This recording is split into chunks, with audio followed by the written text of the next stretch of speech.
स्वागत है आप सभी लोगों का मेरे चैनल साइंस टेक्नोलॉजी में। मैं अनुपम विपुल आप सभी लोगों का स्वागत करता हूं आज के शो कंप्यूटर वेडनेसडे में। If you want to watch this video in English please click the description go to my English only channel. तो आज हम लोग बात करेंगे अंडर वाटर सर्वर्स में क्या हो रहा है। 2025 हो गया है, कुछ साल पहले भी हम इसको कवर किए थे, तो क्या हुआ है अभी तक। तो सबसे पहले समझिए प्रॉब्लम क्या है। तो प्रॉब्लम ये है कि अभी पूरी दुनिया में कंप्यूट का दबा के डिमांड आ गया है, मतलब कि बहुत कंप्यूट चाहिए। आप कंप्यूट हार्डवेयर बनाइए, लोग उसके मतलब मैन्युफैक्चरिंग लाइन से बाहर निकले उससे पहले ही और ऑर्डर प्लेस हो जाता है। बहुत ज़्यादा डिमांड है और ये सारा हो गया है एआई बूम जो अभी चल रहा है। तो ये समझिए डिमांड बहुत ज़्यादा पागल जैसा भाग गया है। अब रहा बात कि ठीक है, तो इसको कवर क्यों नहीं कर लेते हैं डिमांड को?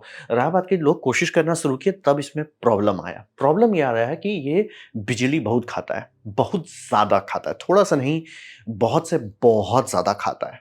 चलो ठीक है, वो भी आप कहीं से मैनेज कर लेते हैं। कुछ-कुछ मतलब बड़े-बड़े कंपनी के केसेस में ऐसा हो रहा है कि भैया ठीक है, आप अपना न्यूक्लियर पावर प्लांट बना लो क्योंकि इतना बिजली खाता है। पता नहीं कैसे बनाएँगे क्योंकि न्यूक्लियर पावर प्लांट बनाने में 10 से 15 साल लगता है, तब तक तो ये बूम खत्म हो जाएगा। बट ठीक है, वो बिजली आप सॉर्ट कर लेते हो। फिर पानी खाता है और ये पानी बहुत ज़्यादा खाता है, मतलब इतना ज़्यादा खाता है कि वेल्दी नेशंस नहीं कर सकते। मतलब कि चाइना भी नहीं कर सकता कि हम जहाँ चाहें वहाँ लगा दें, अमेरिका भी नहीं कर सकता जहाँ चाहें वहाँ लगा दें। और जहाँ-जहाँ पे शुरू-शुरू का मतलब जो होता है ना कि थोड़ा-सा रेगुलेशन ढीला रहता है कि सीरियस नुकसान होगा कि नहीं देख लें, लोग अब चिल्लाने लग गए हैं कि भैया आप पूरा रिजर्वायर का पानी गटक जा रहे हो। तो ये बहुत सीरियस समस्या है। अब रहा बात कि लोग छोड़ क्यों नहीं सकते कि ठीक है, जब इसको नहीं अफोर्ड कर सकते हैं क्योंकि पानी ज़्यादा ज़रूरी है, तो छोड़ क्यों नहीं सकते? क्योंकि ये कॉम्पिटिशन बहुत हाई हो चुका है। यानी कि अभी का फ्रंटियर वही बन गया है। मतलब कि एक टाइम पे फ्रंटियर था आपका स्पेस, जैसे कि जिसमें यूएसएसआर और चाइना बूम बम्बड़ी ये यूएसएसआर और अमेरिका लड़ रहा था। तो वैसे अभी का फ्रंटियर है, जितने वर्ल्ड्स हैं उसमें एआई है, क्योंकि हार्डवेयर का तो वो कंप्लीट हो चुका है। उसमें ताइवान जीत चुका है और अब बाकी सब लोग लगे हुए हैं। और हार्डवेयर शायद कल को डिसेंट्रलाइज्ड हो जाए, लेकिन रावत के हार्डवेयर से आप करेंगे क्या? वो है एआई पे। एआई इंटेलेक्चुअल प्रॉपर्टी है, तो उस पे अभी सबसे बड़ा मतलब होड़ लगा है। पैसा पानी की तरह बहाया जा रहा है, देश के देश बहा रहे हैं और आपका प्राइवेट एंटरप्राइज भी पैसा पानी की तरह बहा रहा है।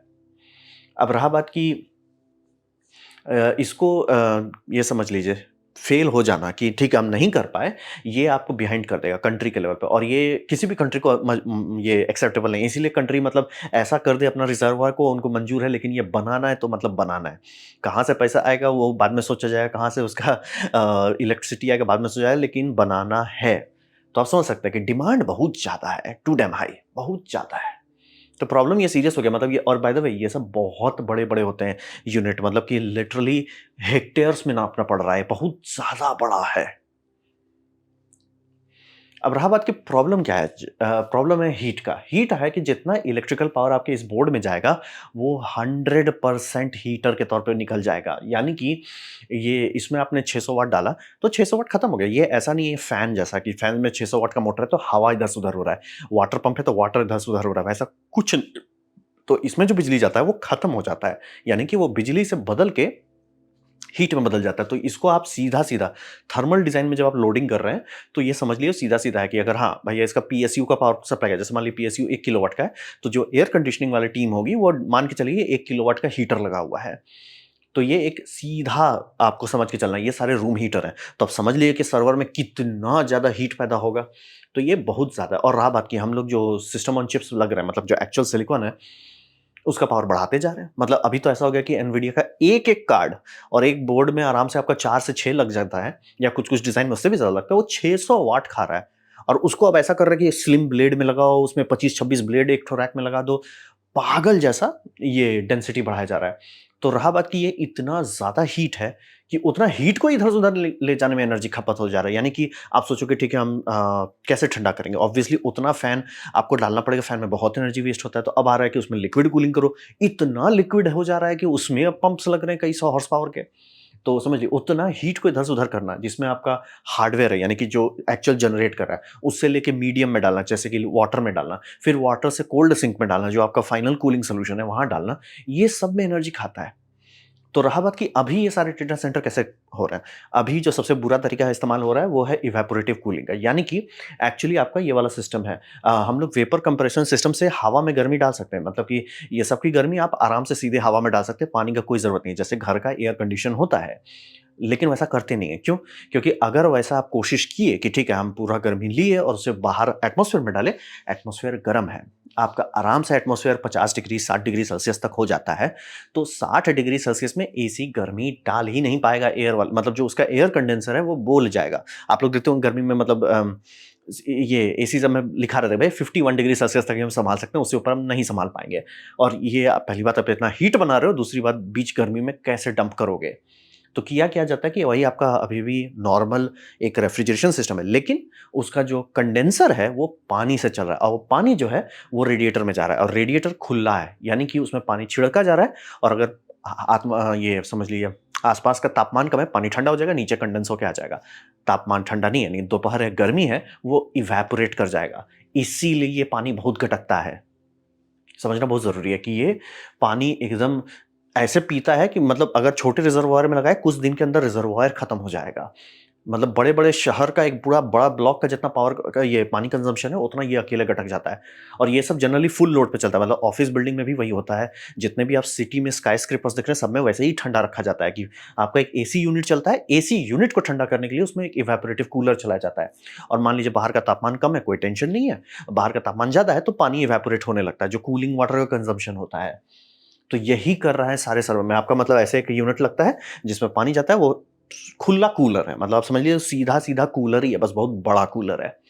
अब बाय द वे एग्ज़ैक्टली यही सिस्टम आपका कोल पावर प्लांट में भी होता है। तो कई बार जो लोग कह रहे हैं कि डेटा सेंटर के चलते में पानी का कंज़म्पशन कई गुना बढ़ रहा है, बात वही है कि डेटा सेंटर खुद पानी पी रहा है। अब आप पावर प्लांट पे ज़रूरत से ज़्यादा लोड डाल दे रहे हैं, तो कई बार होता है कि पावर प्लांट में जैसे 4 यूनिट का स्लॉट दिया गया था, 2 ही एक्टिव रखे, मान लीजिए डिमांड नहीं था। एकाएक डिमांड आ गया, आप बढ़ा दिया। अब वो पानी गटक रहा है, वो पानी गटक रहा है बिजली बनाने के लिए, आप पानी गटक रहे हो बिजली को पचाने के लिए। तो बहुत ज़्यादा ये होता है। तो रहा बात की अच्छा इसी को मतलब जो आपका कंडेंसर यूनिट है आपका उसको एयर कूल क्यों नहीं कर देते? वही बात है कि ऐसा नहीं कि नहीं कर सकते, बस वो बहुत ज़्यादा बिजली खाएगा, बहुत ही ज़्यादा। हाँ, आप एकदम आर्कटिक या एंटलांटिक के पास हैं, तो आप सस्ते में निपटा सकते हैं, लेकिन अगर बाहर का एम्बिएंट टेम्परेचर इंडिया जैसा है, तो आप सर्वर बना ही नहीं सकते। मतलब कि बना लीजिए, ऑब्वियसली छोटे-छोटे सर्वर्स हैं इंडिया में, लेकिन बड़ा-बड़ा डेटा सेंटर, हाइपर क्लस्टर बनाने जाएँगे, बिजली बिल में ही लुट जाइएगा और कूलिंग सिस्टम ही बोल जाएगा। तो कूलिंग सिस्टम इस तरह की जगह पे चलाने के लिए सीधा है भैया पानी प्रेम से गटको। मतलब पूरा ऐसा गटको कि एकदम कोई टेंशन ही नहीं, किसी के पास पानी नहीं रहना चाहिए। तो ये आप समझ सकते हैं कि हमारे पास रेफ्रिजरेशन सिस्टम है, वो बस हीट इधर से उधर कर देता है और आपका एंड में पानी इवेपोरेट करके करता है। तो आप समझ सकते हैं कि बहुत बड़ा समस्या है इसका ये हीट को हैंडल कर पाना। तो रहा बात कि समुद्र में क्यों नहीं डुबा देते? तो आइडिया ये है कि समुद्र का अगर आप वर्स्ट केस भी देखते हैं, ये मतलब थर्मल ग्राफ अगर आप देखते हैं तो वर्स्ट भी 30 डिग्री सेल्सियस जाता है। और रहा बात आपको ये समझना पड़ेगा कि अगर आप कुछ मीटर ही नीचे उतर जाते हैं, वो पानी का टेम्परेचर बहुत स्पीड से गिरने लगता है। इसे हम लोग कहते हैं थर्मोक्लाइम कि मतलब अगर आप थोड़ा-सा नीचे आएँगे, धड़ाक से टेम्परेचर गिरना शुरू होगा, धड़-धड़-धड़ कर गिरेगा और अगर आप बहुत नीचे चले गए, तो 4-5 डिग्री सेल्सियस होगा, मतलब सीधे अंटार्कटिक चले गए।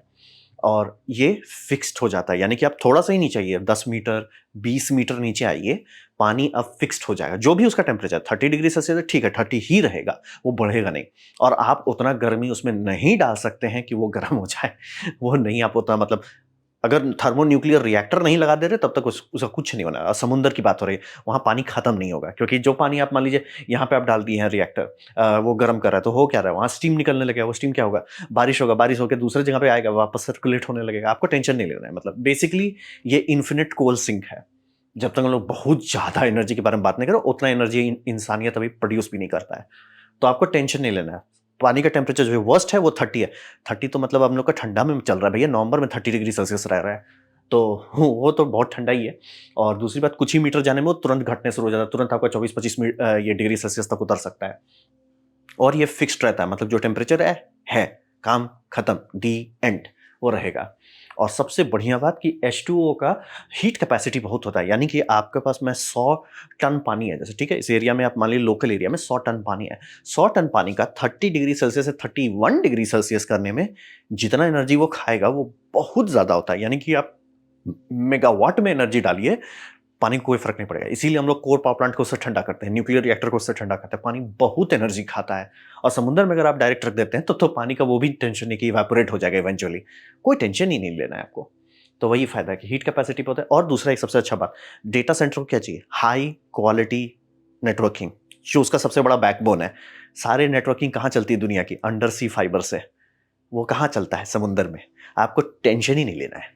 तो समुद्र में वही समझिए कि आप पहला थोड़ा-सा ही नीचे चाहिए, मतलब कि 10-20 मीटर की बात हो रही है, 50 मीटर तो बल्ले-बल्ले, आप बहुत स्टेबल टेम्परेचर में आ जाएँगे। दूसरी बात, वो टेम्परेचर चेंज नहीं होगा 24/7 में, प्लस आप बहुत एनर्जी भी डालिएगा तो भी उसको कोई ख़ास फ़र्क नहीं पड़ेगा। और मेजॉरिटी जो अंडर सी फाइबर है वो समुद्र में ही है। तो ऑब्वियसली जनरली नहीं बोला जाएगा कि समुद्र से ही टैम्प ये कर लीजिए, बट असंभव नहीं है। अगर आप चाहें तो कर सकते हैं, असंभव नहीं है। तो ये एक अच्छा सिंक बन जाता है हमारे लिए कि ठीक है लो, और अगर आर्टिक एंड अटलांटिक के पास करते हैं तब तो कोई टेंशन ही नहीं लेना है।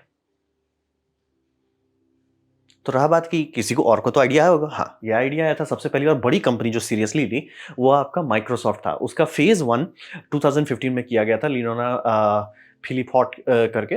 ये आपका 9 मीटर नीचे उतार दिए थे। ये पहली बात है। ये छोटा वाला जो आप देख रहे हैं, ये लेके उतार दिया था 9 मीटर पे, और ये पैसिफिक पे रखा गया था, पैसिफिक ओशियन में। 105 दिन तक रखे थे प्रूफ ऑफ कॉन्सेप्ट में। इनका उस टाइम समझिए, ये बात हो रहा है 2015 में, कि पहली बार सील रख पाएँगे कि नहीं, कंप्यूटर चल पाएगा कि नहीं, क्योंकि बहुत सारा रैंडम चीज़ हो सकता है, फैंटम इश्यू हो सकता है। तो वो ये था सिर्फ प्रूफ ऑफ कॉन्सेप्ट है, क्या ये आइडिया काम कर सकता है कि नहीं। तो ये काम किया, और इसी पे उन्होंने मेहनत किया, रिसर्च किया, डेवलपमेंट किया, और फेज़ 2 बनाया। फेज़ 2 जो बनाया गया था, वो ऐसा बनाया गया था कि नॉर्दर्न आइल्स में डाला गया था, 36 मीटर नीचे उतार दिए थे, और इसमें 12 रैक डाला गया था, मतलब थोड़ा ये बड़ा था, और इसको ऐसा बनाया गया था कि ये ट्रेलर ट्रक पे आराम से चल जाए। मतलब इसको एक्चुअली ऐसा डिज़ाइन कर रहे थे कि ट्रेन में आप शिप कर सको, शिपिंग कंटेनर वाले में आप कैरी कर सको, सारा चीज़ इसको स्टैंडर्डाइज़ रखा गया था, ताकि वो एक्चुअली सोच रहे थे कि इसे स्केल कैसे करेंगे। और इसके अंदर एटमॉस्फेयर जो है वो एयर नहीं रहेगा, ड्राई नाइट्रोजन है। ड्राई नाइट्रोजन मतलब कि बहुत ही लो ह्यूमिडिटी, दूसरा प्योर नाइट्रोजन एनवायरनमेंट, ताकि ऑक्सीडेशन ना हो जितने इलेक्ट्रिकल कंपोनेंट हैं। और ये इन्होंने बनाया, टेस्ट किए, और इनका आया कि फेलियर रेट, मतलब एग्जैक्टली इसी का एक क्लोन जमीन पर रखे हुए थे, वो 1:8 का अंतर आ गया, यानी कि 8 गुना कम खराब हो रहा था ये, मतलब 8 गुना ज्यादा खराब हो रहा था सेम हार्डवेयर जो जमीन पर रखा हुआ था। तो ये इनको दिखाया कि एक्चुअल पोटेंशियल है, और मतलब ये डिज़ाइन काफ़ी हद तक रिफ़ाइन कर चुके थे।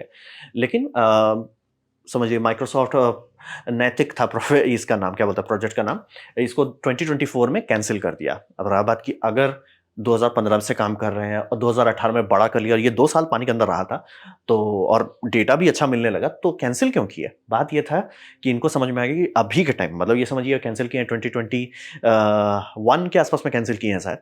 2024 में पब्लिक को बताया। 2021 के आसपास में क्या हो रहा था 2021 में? धड़धड़ा के प्रोग्रेस हो रहा था एआई में। उनको समझ में आया कि ये बना के इसका रिकवरी करने में आरओआई ज़्यादा लंबा होगा कंपेयर टू ज़मीन पे। ज़मीन पे आप बनाइए, अभी कीजिए, और अभी जिस स्पीड से ये, मतलब 2020s में अभी भी ये आप समझ लीजिए कंप्यूट कार्ड ऐसे बेच दिया जा रहा है कि मतलब H100 लिए, बनाए, यूज़ कर रहे हैं, और हटाओ H200 लगाओ। बहुत ज़्यादा स्पीड से ये सब बदलने लगा। तो वही माइक्रोसॉफ्ट को वही समझ में आया कि जिस स्पीड से दुनिया अभी बदल रही है, इस तरह का लॉन्ग टर्म प्रोजेक्ट्स सूट नहीं करेगा कि आप बना दो, ठीक है, वो बल्ले-बल्ले, लेकिन उसका सिलिकॉन ही अगर आउटडेटेड हो जाता है तो कोई फ़ायदा नहीं है। मतलब कि ठीक है, इस मतलब इतना तेज़ी से चेंजेज़ आ रहा था, जैसे कि H100 या 200, मतलब एनवीडिया का एक ही जनरेशन, मतलब कि 1 साल के अंदर में अनाउंस किया गया था। इतना बड़ा अंतर था कि भैया कोई फ़ायदा नहीं है, जो बिजली बच रहा है, ठंडा बच रहा है, उसका कोई फ़ायदा ही नहीं है, मतलब वो कम है बिजली में इतना काम कर रहा था। तो कॉन्टेक्स्ट वो ये था कि वो सीधा बोले भैया रैपिड डेवलपमेंट बहुत ज़्यादा हो रहा है। मतलब ये समझिए मोबाइल फ़ोन आपका 1G, 2G, 3G ये सब 1-2 साल में जंप कर जा रहा है। तो कॉन्टेक्स्ट वही बना कि माइक्रोसॉफ्ट पे प्यार से हाथ खींच लिया। वो बनाए, मतलब पहला छोटा बनाए, टेस्ट कर लिए, फिर बड़ा बनाए जो ऑलमोस्ट उसको ये करने पे थे कि ठीक है, ये हम लोग का फाइनल प्रोडक्ट होगा, और उसको डिप्लॉय भी किए। 2 साल तक रखे, लेकिन एंड में हाथ खड़ा कर दिया कि बोले मार्केट बहुत तेज़ चेंज हो रहा है। मतलब कि जब तक उसका आरओआई आएगा तब तक वो लॉस लीडिंग प्रोडक्ट बन जाएगा। जैसे कि अगर बहुत सारा अमेरिका में आपको कॉन्सेंट्रेटेड सोलर पावर प्लांट खाली पड़े हुए हैं जिसको कोई तोड़ भी नहीं रहा है, क्यों? वो बहुत नुकसान कर रहा है। अब बिजली बना रहा है, लेकिन वो बिजली बेचने का फायदा नहीं है, वो रनिंग कॉस्ट इतना हाई हो गया है। तो ये इसके साथ भी हो जाएगा। तो इसीलिए माइक्रोसॉफ्ट प्रेम से हाथ खींच लिया। तो रहा बात पैराडॉक्स क्या है? तो पैराडॉक्स इस पे यही समझिए कि ट्यूब अगर आप देखते हैं, जैसे आपको ये चाइना वाला जो अभी न्यूज़ आ रहा है, वो ट्यूब स्ट्रक्चर है, ठीक है? माइक्रोसॉफ्ट का भी देखिए वो क्या है, वो ट्यूब है, सिलेंडर है। उसमें उतना एरिया नहीं होता है, ये समझना बहुत ज़रूरी है कि आप समुद्र में रख देंगे, वो गल जाएगा, पिघल जाएगा, अंदर से उसके जितने इलेक्ट्रॉनिक्स है सब पिघल जाएँगे। क्यों? क्योंकि उसमें उतना सरफेस एरिया नहीं है, वॉल्यूम बहुत है, सरफेस एरिया नहीं है, और आप कई किलोवाट का एनर्जी डाल रहे हैं, वो हीट इवेंचुअली स्टील से बाहर चला है, लेकिन अगर आपको स्टील के बारे में पता है, स्टील इंसुलेटर के तौर पे यूज होता है। अगर आप 3D प्रिंटर खरीदते हैं, उसमें एक स्टील का पार्ट होता है जिसे कहते हैं थर्मल ब्रेक। वो गर्मी इधर से उधर नहीं जाने देता है, वो अच्छा कंडक्टर नहीं है। तो उसका पेनल्टी पड़ता है कि अंदर का टेम्परेचर बहुत बढ़ेगा तब जाके बाहर जा पाएगा। अगर अंदर का सारा सीपीयू पार्ट्स गर्म हो गया तो फायदा क्या हुआ समुद्र में डालने का। तो इसीलिए इसको रेडिएटर लगता है, यानी कि ये डाल रहे हैं, अलग से रेडिएटर डालना पड़ रहा है, ये चाइनीज वाले सिस्टम में है। तो जब वो करना ही पड़ रहा है तो फिर फायदा क्या हुआ। मतलब शुरू में आइडिया ये था कि ठीक है, ट्यूब है, ट्यूब समुद्र में रखे, पानी ठंडा है, कोई दिक्कत नहीं है। नहीं काम करेगा सर। और अभी का जो पागल जैसा एनवीडिया का सिस्टम आ रहा है कि इतने छोटे में वो करीब 2 से 6 मेगावाट खा रहे हैं, वो नहीं पचा पाएगा। तो आपको ये लगाना पड़ेगा रेडिएटर, मतलब कि एक अलग एयर हो, कूलिंग यूनिट हो या कुछ हो जो एनर्जी को अंदर से बाहर की तरफ ले जा सके और रेडिएटर में डंप कर सके। अब रहा बात तो उसमें क्या प्रॉब्लम है, अगर आप वैसे करते हो उसमें क्या प्रॉब्लम, जैसे हम लोग कहते हैं बायोफ्यूलिंग, जैसे ये आप देखते हैं इसमें बार्निकल्स आ जाता है। समुद्र में जितने पोर्ट चलते हैं उनका जीना हराम करता है बार्निकल्स। वो एक बायोलॉजिकल ऑर्गेनिज्म है जो सीमेंट बना के चिपक जाता है। वेल सबका भी जीना हराम किया, टर्टल्स का भी जीना हराम किया, और चिपक के वो सीमेंट है बाय द वे, वो आप आराम से उखाड़ भी नहीं सकते, सीमेंट होता है। उसको लिटरली उखाड़ना पड़ता है, नहीं तो वो आपका इंसुलेशन का एक लेयर बना देगा, काम करना बंद कर देगा। तो बायो मतलब जितने बायोलॉजिकल ऑर्गेनिज्म है, एल्गी देखना होगा, बार्निकल्स देखना होगा, बहुत सारी चीज देखना होगा। समुद्र में जनरली कोई ना कोई चीज आपका तबाही मचाएगा। फिर करोजन, सॉल्ट वाटर का आप बात कर रहे हैं, लॉन्ग टर्म में चलाने के लिए मतलब नॉर्मल एल्यूमिनियम तो यूज ही नहीं कर सकते, एल्यूमिनियम कॉपर ये सब नहीं चलेगा। टाइटेनियम चले, फिर उस पर कोटिंग करो या सैक्रिफिशियल मेटल डालो, बहुत तांडव लगाया। जैसे कि ये सिडनी ओपेरा हाउस में समुद्र का पानी का इस्तेमाल करके वो लोग ठंडा करते हैं, वो जो हार्बर है। तो रहा बात कि उसमें कैसे ये सब में करोजन कैसे नहीं होता है, सैक्रिफिशियल मेटल लगाए हुए हैं कि ये मेटल को खा लो ना कि मेरा इसका मेटल खाओ, क्या बोलते हैं, हीट एक्सचेंजर का खाओ। तो वो बहुत महंगा पड़ जाता है। तो कॉन्टेक्स्ट वही है कि, और रहा बात की जो आपको एक्चुअल बेनिफिट आ रहा है कि ठीक है हमको ठंडा करने पे कम खर्चा आ रहा है, वो आप सारा कर सकते हैं कोस्ट पे। मतलब कि डुबाने की जगह पे शांति से कोस्ट में बनाइए और उसका जो रेडिएटर है उसको पानी में डुबाइए, बाकी चीज को छेड़िए भी मत, सिर्फ रेडिएटर को पानी में डुबा दीजिए, काम वही होगा। और जैसे कि कुछ कुछ जगह पे लोगों को आ रहा है कि हीट जो है इसका वेस्ट क्यों कर रहे हैं। जैसे कि यूरोप में काफी जगह पे डिस्ट्रिक्ट हीटिंग सिस्टम है और उनका ठंडा बहुत बढ़ता है। तो ठीक है भैया, जब आपके ये हीटर है जिसको ठंडा करने के लिए, वो डिस्ट्रिक्ट हीट में एनर्जी प्लम कर दो, एनर्जी से सबका भला हो जाएगा, मतलब 2 in 1 काम हो जाएगा। दूसरा है, और टेक्निकली आपसे कूलिंग भी कर सकते हैं, बहुत इफिशिएंट नहीं होगा क्योंकि टी डेल्टा बहुत हाई नहीं है, लेकिन कुछ नहीं से मतलब जो आपका वेस्टेड है उससे तो कुछ यूजफुल हो जाए, वो ज्यादा बेटर है। बोले कूलिंग हीट से कैसे करेंगे, उसे कहते हैं एब्सॉर्प्शन चिलर, वो करके कर सकते हैं। या अगर इंडिया में है, कोस्टल एरिया में लगाना चाहते हैं जैसे मुंबई में, वहाँ वाटर का आप ये कर दीजिए लो टेम्परेचर थर्मल डिसैलिनेशन, तो आपको डिस्टिल वाटर का सप्लाई मिलने लगे, पानी पीने की जगह पे पानी देने लगिएगा। तो ऑप्शंस हैं। तो ये डुबा देना ठीक है, लेकिन एंड में वही आता है कि उतना फायदा नहीं है। मतलब कि मैं इसका जितना आपको प्रॉफिट आ रहा है कि ठीक है ठंडा है, ये सब मैं दे सकता हूँ, बस मेरे को आप ये दे दो, क्या बोलते हैं, जैसे ये सिडनी ओपेरा हाउस का है, भैया शांति से मैं पानी लेके कर लूंगा, उतना आपको ये ऑलमोस्ट दिखाने वाला ज्यादा है, प्रेस्टीज ज्यादा है, लेकिन प्रैक्टिकलिटी बहुत नहीं है। और अपग्रेड साइकिल अभी बहुत तेज चल रहा है। मतलब कि आज जो आप डुबा रहे हैं उसको 6 महीने में आपको निकालना पड़ जाएगा, अरे यार फिर से नया ग्राफिक्स रिलीज हो गया। और वो ये सारे सी एसेट बहुत महंगे होते हैं, बहुत ही ज्यादा महंगे होते हैं।